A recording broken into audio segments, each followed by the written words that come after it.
আসসালামু আলাইকুম everyone, welcome back to our channel Ummul Khayer kitchens with Arowa. আশা করছি আপনারা সকলেই ভালো আছেন। আলহামদুলিল্লাহ আমরাও ভালো আছি। আজকে নিশ্চয়ই আপনারা রান্নার চেহারা দেখে বুঝতে পারছেন যে আজকে আমরা কি রান্না করছি। আজকে আমরা আপনাদের জন্য একটি অন্যরকম রান্না নিয়ে এসেছি। রান্নাটির নাম হচ্ছে বেগমতি চিকেন। তো চলুন দেখে আসা যাক বেগমতি চিকেন রান্না করার জন্য কি কি উপকরণ লাগছে আর এটা কিভাবে রান্না করতে হয়। বেগমতি চিকেন রান্না করার জন্য আমরা এখানে নিয়েছি 1 কেজি মুরগি। আর মুরগির গায়ে যে চর্বিগুলো ছিল সেগুলো আমরা কেটে নিয়েছি, একটু বড় বড় পিস করে কেটে নিয়েছি। আর এখানে লাগবে একটা সবুজ পেস্ট, এটা হচ্ছে মূল একটা ইনগ্রিডিয়েন্টস বলা যায়। এটার জন্য আমরা নিয়েছি পেঁয়াজ পাতা, কাঁচামরিচ পরিমাণ মতো, লেবু আর হচ্ছে ধনেপাতা। এটা আমরা পরে পেস্ট করে আপনাদেরকে দেখাচ্ছি। এরপরে যা যা লাগবে কাজু বাদাম, এখানে 10-15টা নিয়ে নিয়েছি আমরা। রসুন বাটা 1 টেবিল চামচ, আদা বাটা 1 টেবিল চামচ, এলাচ 5টা, জিরা বাটা 1 চা চামচ, ধনিয়া গুঁড়া 1 চা চামচ, হলুদের গুঁড়া 1/2 চা চামচ, গোলমরিচের গুঁড়া 1/2 চা চামচ, লবণ পরিমাণ মতো আর তেল পরিমাণ মতো। সবুজ পেস্টটি তৈরি করে নেওয়ার জন্য আমরা একটা ননস্টিক প্যানের মধ্যে পানি গরম করে নিয়েছি পরিমাণ মতো। এবার এর মধ্যে আমরা কাঁচামরিচ, পেঁয়াজ পাতা আর ধনে পাতাটা দিয়ে নেব। এটা ঠিক 1 মিনিটের জন্য সিদ্ধ করে নিতে হবে।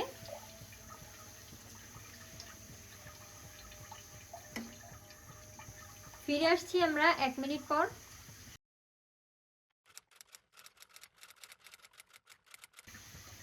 ফিরে এসেছি 1 মিনিট পর।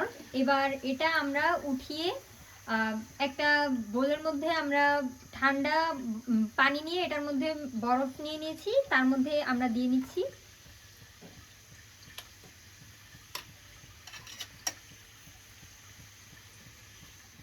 এই যে আমরা দিয়ে নিয়েছি। এবার এটাকে কিছুক্ষণ পর উঠিয়ে এটা পেস্ট করে নিতে হবে। আমরা পেস্ট তৈরি করে নিয়েছি। এবার একটি ননস্টিক কড়াই নিয়ে নিয়েছি। এর মধ্যে এবার আমরা পরিমাণ মতো তেল দিয়ে নিচ্ছি। এখন এর মধ্যে দিয়ে নিচ্ছি এলাচটা 1 থেকে 2 মিনিট একটু আমরা তেলের মধ্যে ভেজে নেব, যাতে এলাচের যে স্মেলটা এটা যাতে তেলের মধ্যে যায়। এখন এর মধ্যে আমরা পেঁয়াজ কিমাগুলো দিয়ে নিচ্ছি। পেঁয়াজ কিমাগুলো একেবারে লাল লাল করে ভেজে ফেলা যাবে না, হালকা বাদামি কালার করে ভাজতে হবে। আমরা পেঁয়াজগুলোকে হালকা বাদামি করে ভেজে নিয়েছি। এবার এর মধ্যে আমরা গোস্তগুলো দিয়ে নিচ্ছি।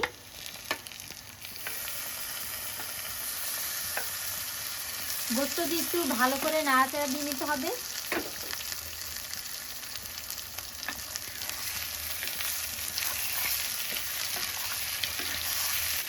এর মধ্যে অ্যাড করে দিচ্ছি আমরা রসুন বাটা আর আদা বাটা।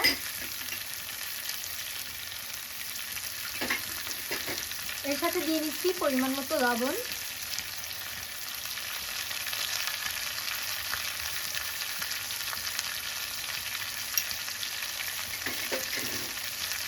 এবার আবারও ভালোভাবে নাড়াচাড়া দিয়ে নিচ্ছি।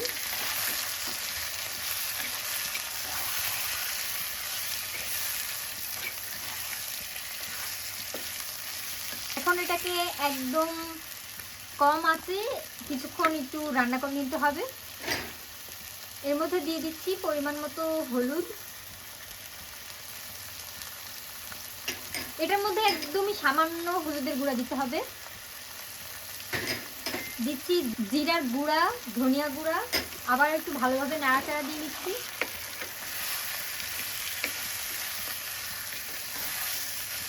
এটার যখন দেখবেন হালকা তেলটা উপর ভেসে এসেছে, তখন আমরা যে ধনেপাতা জাল দিয়ে নিয়েছিলাম সেটা থেকে 1/2 কাপ পানি নিয়ে এটার মধ্যে অ্যাড করে দিচ্ছি।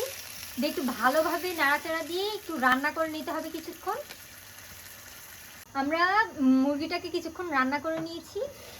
আপনারা নিচে দেখতে পাচ্ছেন পানিটা শুকিয়ে তেলটা কিন্তু উপরে ভেসে উঠেছে।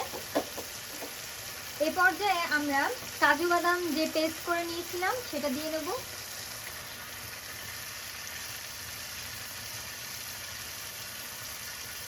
আর এর সাথে দিচ্ছি গোলমরিচের গুঁড়া।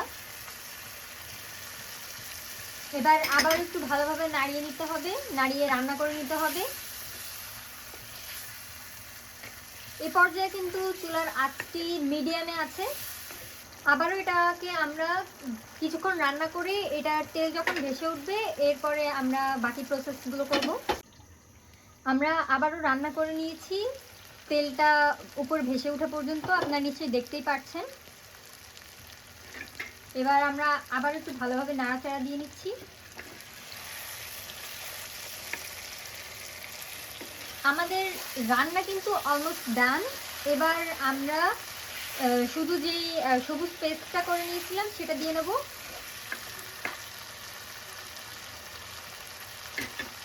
সবুজ পেস্টটা কিন্তু আমাদের একেবারে সবুজ রাখার জন্য আমরা যে প্রসেসটা দেখিয়েছি ঠান্ডা পানির মধ্যে দেওয়া, সেটা দিয়ে নিতে হবে। আর এইটা পেস্ট করার সময় এর মধ্যে 1 চা চামচ পরিমাণ লেবুর রস দিয়ে নিতে হবে।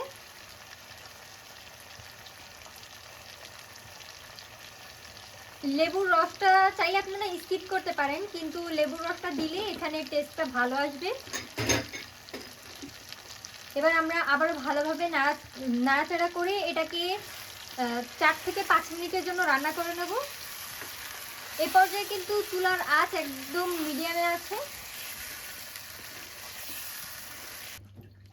আমরা 2 থেকে 3 মিনিট রান্না করে নিয়েছি। এবার আমরা কিছুক্ষণ একটু নাড়াচাড়া করে নিয়ে এটাকে নামিয়ে নেব চুলা থেকে। আমাদের রান্না হয়ে গেছে, এবার আমরা সার্ভ করে আপনাদেরকে দেখাচ্ছি। আমরা সার্ভ করে নিয়েছি। আশা করছি আপনারা এই রেসিপিটি বাসায় একবার হলেও অন্তত ট্রাই করবেন। আর আপনাদের আশা করছি এই রেসিপিটি ভালো লেগেছে। যদি ভালো লেগে থাকে তাহলে আমাদের এই ভিডিওতে লাইক, কমেন্ট, শেয়ার করতে ভুলবেন না। আমাদের চ্যানেলটিকে সাবস্ক্রাইব করে পাশে থাকা বেল আইকনটি বাজিয়ে দিতে ভুলবেন না। আমাদের একটি ফেসবুক পেজ আছে, আশা করছি সেটাতে লাইক এবং ফলো দিয়ে আমাদের পাশেই থাকবেন। দেখা হবে অন্য কোনো এক নতুন রেসিপিতে। সে পর্যন্ত আপনারা ভালো থাকবেন, সুস্থ থাকবেন এবং আমাদের সাথেই থাকবেন। আমাদের জন্য বেশি বেশি করে দোয়া করবেন যাতে আমরা আরও নতুন নতুন রেসিপি নিয়ে আপনাদের সামনে হাজির হতে পারি। আল্লাহ হাফেজ।